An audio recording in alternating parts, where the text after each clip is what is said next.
It was a cold, rainy evening in late October, and the wind howled outside as Sarah sat on the couch in her small, dimly lit living room.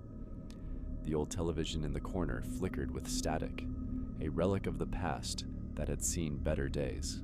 She had just moved into the house a few weeks ago, but there was something unsettling about it.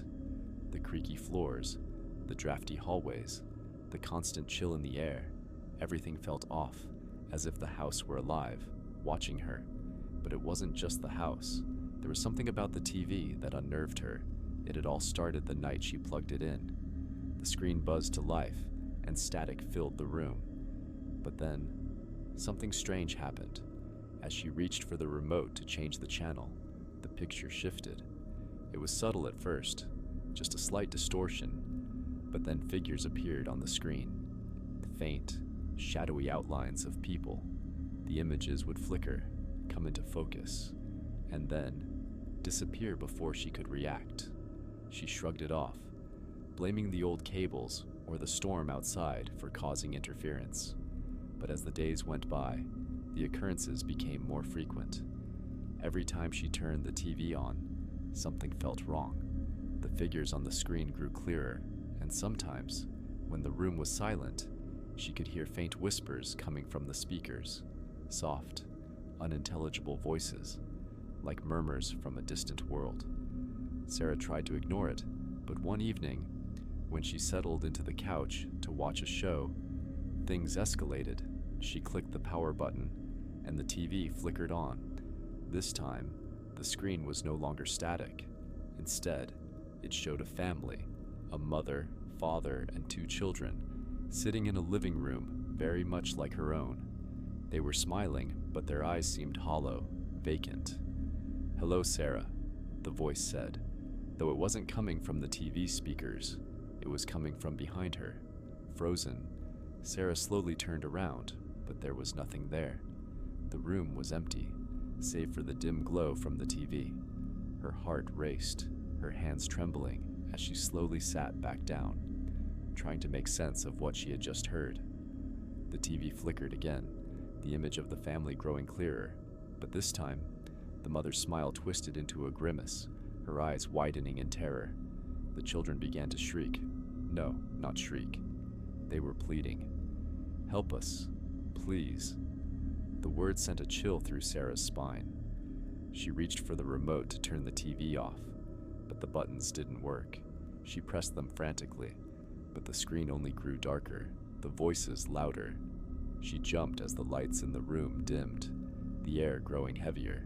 The whispers turned into full sentences, and now the figures on the screen were staring directly at her. "You shouldn't have come here," the father on the screen said. "You shouldn't have taken it." "Taken what?" Sarah gasped, her voice barely a whisper. The TV responded with a loud crackle, and for a moment, everything went silent. Then, the image of the family vanished, replaced by static. But the static wasn't just noise. It seemed to form shapes, outlines of figures, slowly coming closer. One by one, they moved forward, their faces twisted in agony, their mouths silently screaming. Her breath caught in her throat as she realized they were no longer on the screen. They were in the room, with her. The air grew thick with an overwhelming presence, and the TV began to hum, the sound vibrating through her chest. It was as if the walls of the house were closing in on her.